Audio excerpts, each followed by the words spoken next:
السبب الحقيقي لوضع أسامة فيصل في قائمة انتظار الزمالك رغم أنه لاعب معار. مصدر من داخل نادي الزمالك كشف عن السبب الحقيقي لوضع اللاعب أسامة فيصل مهاجم نادي الزمالك والمعار إلى البنك الأهلي في قائمة انتظار الزمالك في سجلات الاتحاد المصري لكرة القدم، حيث أعلن نادي الزمالك بالأمس عن وضع الثلاثي محمد خضري والحارس محمد نديم وأسامة فيصل المعار إلى البنك الأهلي، بالإضافة إلى حسام أشرف العائد من الإعارة في البنك الأهلي على قائمة انتظار الزمالك.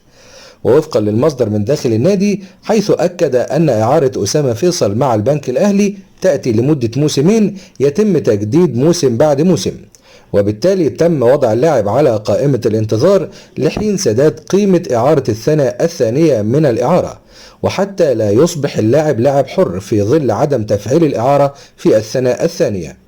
مؤكدا أنه بمجرد دفع قيمة الإعارة الثانية وتفعيلها رسميا سوف يتم نقل اللاعب إلى قائمة اللاعبين المعارين.